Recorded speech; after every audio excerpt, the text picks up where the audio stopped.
नमस्कार साथियों, डिक्के virtual campus में आप सभी का स्वागत है। आज इस वीडियो में मैं बात करूंगा ह्यूमन लैंग्वेज की जो फीचर्स है, जो कैरेक्टरिस्टिक्स है, उसके बारे में।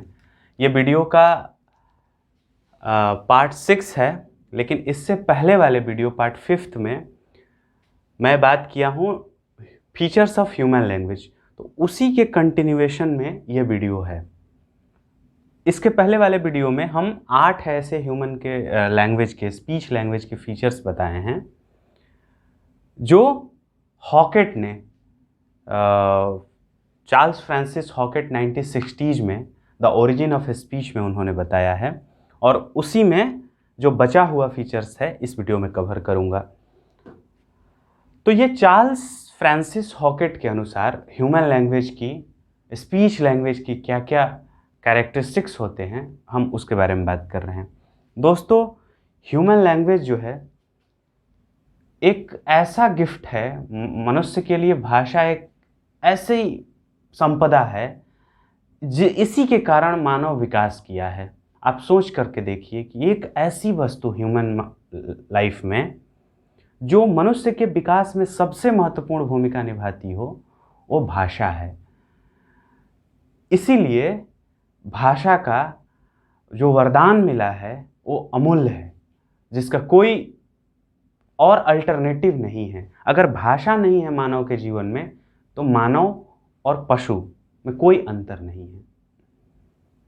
भाषा के कारण ही हम बुद्धिमान हैं, हम सारे प्राणियों में श्रेष्ठ हैं। इसलिए भाषा का सोच समझकर उपयोग करना चाहिए, ऐसा कहा गया है। ऐसा देखा जाता है कि अगर आप गलत जगह पर गलत भाषा मतलब सही जगह पर अगर गलत भाषा का प्रयोग कर दिए और गलत जगह पर सही भाषा का प्रयोग कर दिए, तो दोनों ही खराब होता है। तो आइए इसकी कुछ खूबियां देखते हैं कि मनुष्य की भाषा की क्या क्या विशेषताएं हैं। तो पहला जो 9 है, इससे पहले 8 हो चुका है, 9 है, वो कहता है डिस्प्लेसमेंट।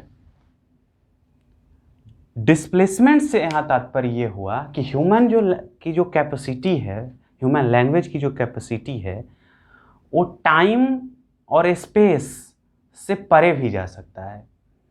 यानी कि आप प्रेजेंट में होते हुए भी पास्ट की बात कर सकते हैं, आप प्रेजेंट में होते हुए भी फ्यूचर की बात कर सकते हैं, आप फ्यूचर में होते हुए पास्ट की बात कर सकते हैं, और आप किसी एक स्थान पर होते हुए भी किसी दूसरे स्थान के बारे में बात कर सकते हैं, इमेजिन कर सकते हैं, वहाँ के बारे में बात कर सकते हैं। तो जब ह्यूमन टाइम और स्पेस से ऊपर उठ करके बात करते हैं, वो लैंग्वेज का यूज करते हैं, तो उस फीचर को डिस्प्लेसमेंट कहा जाता है। तो ये ध्यान रखिएगा। जो अगला फीचर है 10 नंबर, जिसको हम कहेंगे कि वो है प्रोडक्टिविटी की। ये खूबसूरत, ये किसी जानवर में नहीं मिलता है। एक लेवल पर डिस्प्लेसमेंट का कुछ अपवाद है कि हनी भी जो होती है, मधुमक्खियाँ जो होती है, वो भी कुछ डिस्प्लेसमेंट को फॉलो करती है। यानी कि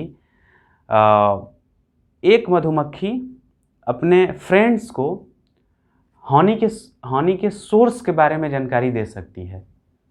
ऐसा देखा गया, ऐसा रिसर्च हुआ है कि एक मधुमक्खी अपने साथियों को हनी का सोर्स कहाँ है ये बता सकती है, और उस बताने का तरीका उसका क्या है कि वो डांस करके, अगर वो बड़े गोले में डांस कर रही है तो हनी का सोर्स कहीं दूर है, और अगर छोटे में वो डांस कर रही है, डांस करना यानी घूम रही है, कोई साउंड निकाल रही है वो, तो हनी का सोर्स कहीं आसपास है। ऐसा बताया गया है कि हनी बी जो है वो उसके पास भी डिस्प्लेसमेंट की कैपेसिटी होती है। लेकिन जो ये प्रोडक्टिविटी है, जिसको क्रिएटिविटी भी कह सकते हैं, ये सिर्फ और सिर्फ ह्यूमन के लिए है। मतलब कि लिमिटेड साउंड्स में, लिमिटेड रूल्स रेगुलेशन में अनलिमिटेड सेंटेंसेस प्रोड्यूस करना, अनलिमिटेड सेंटेंस क्रिएट करना, ये होता है प्रोडक्टिविटी, ये होता है क्रिएटिविटी। नया कुछ प्रोडक्ट कर रहे हैं, नया कुछ क्रिएट कर रहे हैं, ये सिर्फ और सिर्फ मनुष्य ही कर सकता है। आप किसी भी दूसरे क्रिएचर को के अंदर प्रोडक्टिविटी नहीं होती है लैंग्वेज में। क्रिएटिविटी नहीं होती है लैंग्वेज में। यही कारण है कि उनके पास कुछ लिमिटेड कम्युनिकेटिव सिस्टम होकर रह गए हैं जो इनहेरेंट होते हैं, जो पेरेंटल ट्रांसमिशन होता है जिसका। उदाहरण के लिए, एक बिल्ली म्याऊ बोलती है तो उस म्याऊ से वह उम्या नहीं कर सकती है, कुम्या नहीं कर सकती। जब भी कहेगी वो म्याऊ ही बोलेगी, उसको आगे पीछे नहीं कर सकती है। उसमें कुछ क्रिएटिविटी करने की कैपेसिटी नहीं है। लेकिन ह्यूमन लैंग्वेज जो देखिए कितनी खूबसूरत है कि आप इसे कितना क्रिएटिव बना सकते हैं। जैसे आपके पास 3 लेटर्स है, साउंड्स है। जैसे है आपके पास क म ल, कमल है। अब क्रिएटिविटी इसका देखिए कि कमल से हम कमल भी कह सकते हैं, लकम भी कह सकते हैं, मकल भी कह सकते हैं। तो लिमिटेड रिसोर्सेज में अनलिमिटेड प्रोडक्शन और अनलिमिटेड क्रिएटिविटी जो होती है, ये ह्यूमन लैंग्वेज की सबसे खास विशेषता होती है। यही रीज़न है कि हम हजारों लाखों करोड़ों सेंटेंस बना लेते हैं जो आज के पहले कभी सोचे नहीं हैं। जैसे अभी मैं जो बोल रहा हूँ, ठीक 2 सेकंड पहले भी नहीं सोच रहा हूँ मैं कि क्या बोलूँगा, लेकिन ये क्रिएटिविटी है। इस क्रिएटिविटी के कारण हम बोल पा रहे हैं, इस प्रोडक्टिविटी के कारण ही हम नए नए सेंटेंस फॉर्म कर पा रहे हैं। तो ये सिर्फ और सिर्फ ह्यूमन के लिए होता है। आइए, डिस्क्रीटनेस। इसके बाद डिस्क्रीटनेस का अर्थ होता है पृथक, अलग अलग। तो ह्यूमन लैंग्वेज की एक विशेषता ये भी है कि वो डिस्क्रिमिनेट, जैसे कि आप किसी साउंड को अलग भी बोल सकते हैं। जैसे पेन है तो प भी बोल सकते हैं, ए भी बोल सकते हैं, न भी बोल सकते हैं। यानी प का भी अलग महत्व है, ए का भी अलग महत्व है, न का भी अलग महत्व है। यानी साउंड को हम डिस्क्रीट कर सकते हैं, अलग बोल सकते हैं, पृथक कर सकते हैं, और उसका अपना वैल्यू है। लेकिन ये एनिमल के लैंग्वेज में नहीं होता है। अगर बिल्ली म्याऊ बोल रही है तो म्याऊ में जो ये ध्वनियाँ हैं उसमें से एक को नहीं बोल सकती है। जब भी बोलेगी वो म्याऊ ही बोलेगी। कुत्ता अगर भौं भौं कर रहा है तो उसका एक हिस्सा वो नहीं बोल सकता है, एक साउंड को प्रोड्यूस नहीं कर सकता है। वो जब भी करेगा पूरा करेगा। यानी कि एनिमल कम्युनिकेशन में डिस्क्रीटनेस नहीं होता है, वो पृथक करके नहीं बोल सकता है। लेकिन ह्यूमन अपनी ध्वनियों को, अपने साउंड्स को, बंच ऑफ साउंड से एक साउंड्स भी बोल सकता है और उसका अपना महत्व है। इसी को कहते हैं डिस्क्रीटनेस। फिर उसके बाद कल्चरल ट्रांसमिशन, ये भी एक बेहतरीन फीचर है और सिर्फ ये ह्यूमन लैंग्वेज में होता है। इस पार्ट में देखिए जितने भी हम बताएंगे ये स्पेशली ह्यूमंस के लिए है। इसके पहले वाला जो वीडियो है उसमें कुछ फीचर्स ऐसे हैं जो एनिमल्स के लैंग्वेज में भी मिल जाते हैं, लेकिन पार्टिकुलरली जो ये पार्ट है इसमें संयोग से सारे ऐसे फीचर्स मैंने लिखा है जो पार्टिकुलरली जो मनुष्य की भाषा है उसी में प्रयोग किया जाता है। तो आइए बात करता हूँ कल्चरल ट्रांसमिशन का। कल्चरल ट्रांसमिशन का अर्थ ये हुआ कि भाषा पैतृक संपत्ति नहीं है। ये culture to culture, according to place आप भाषा को सीख सकते हैं। यानी कि भारत में पैदा हुआ बच्चा पैदा होने के कुछ महीनों बाद, कुछ साल बाद, जब वो लैंग्वेज कंप्रीहेंड करने लगा, एक एक दो शब्द बोलने लगा, वो उसका लालन पालन फिर इंग्लैंड में होने लगा, या जन्म यहाँ हुआ, उसके बाद उसका लालन पालन अमेरिका में होने लगा, तो अंग्रेजी सीख जाएगा और टोन, फ्लुएंसी सब वहाँ का उसे मिल जाएगा। तो कल्चरल ट्रांसमिशन ये होता है, इसका अर्थ ये है कि भाषा की जो है वो पेरेंटल ट्रांसमिशन नहीं होता है, वो कल्चरल है, कल्चर पे डिपेंड करता है, सोसाइटी पे डिपेंड करता है। तो इसीलिए लैंग्वेज, ह्यूमन लैंग्वेज को कल्चरल ट्रांसमिशन कहा जाता है। लेकिन इसके उल्टा अगर किसी एनिमल को देखें तो चाहे वो इंग्लैंड में पैदा हुआ कुत्ता, चाहे भारत में पैदा हुआ कुत्ता, वो जब भी बोलेगा तो उसके लिमिटेड जो कम्युनिकेशन सिस्टम है भों भो, वो यहाँ भी करेगा वहाँ भी करेगा।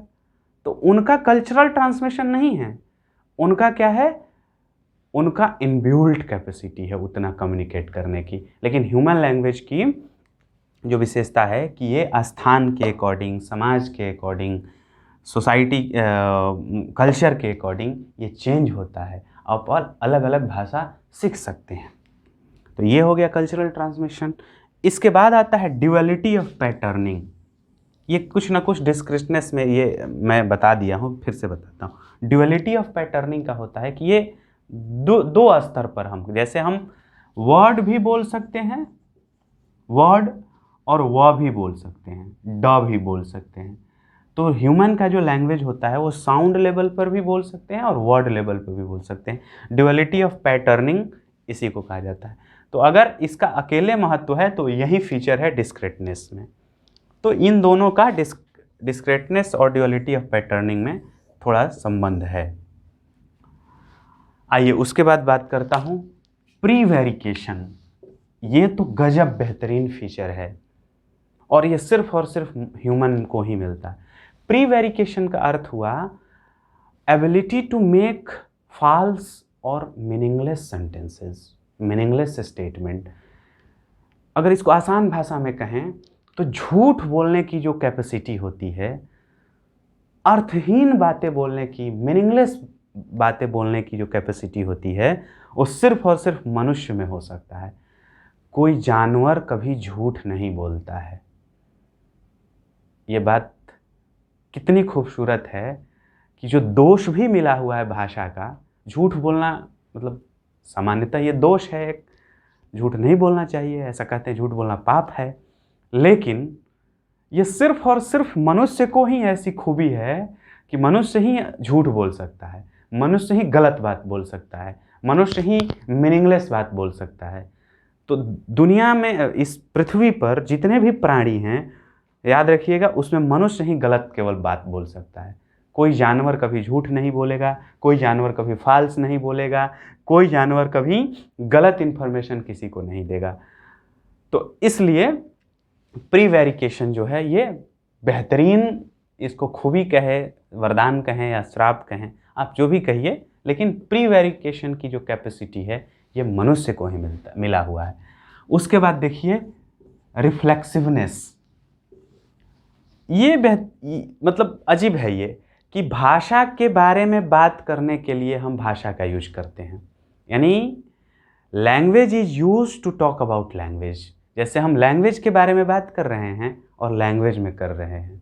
तो एक बेहतरीन रिफ्लेक्सिवनेस ये फीचर हो गया।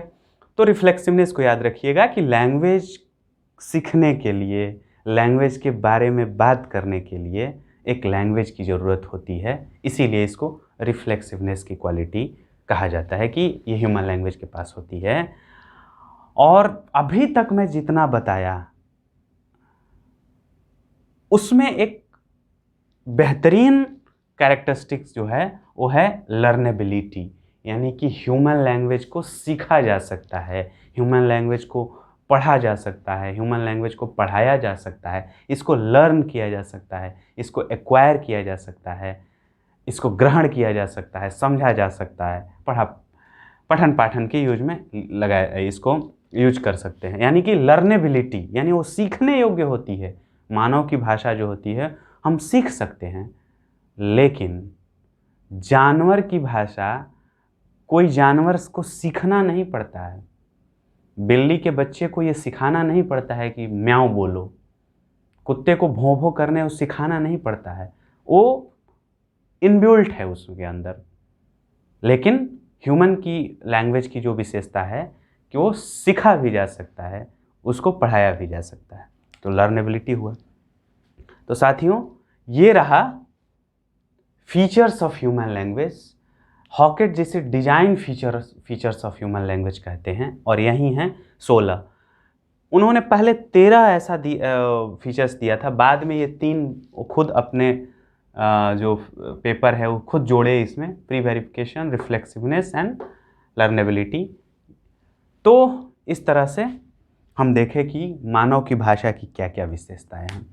साथियों, लैंग्वेज एंड लिंग्विस्टिक सीरीज के वीडियोज अगर आपको पसंद आ रहे हैं तो इसको लाइक करिए, शेयर करिए, कमेंट करिए और हमें बताइए कि कहाँ सुधार करने की ज़रूरत है, मेरे एक्सप्लेन करने में कहाँ कुछ त्रुटियां रह जाती हो वो भी बताइए। और छोटे छोटे वीडियोज इसलिए बना रहे हैं कि अभी यूट्यूब पर 15 मिनट के वीडियोज अपलोड करने हैं। तो धन्यवाद।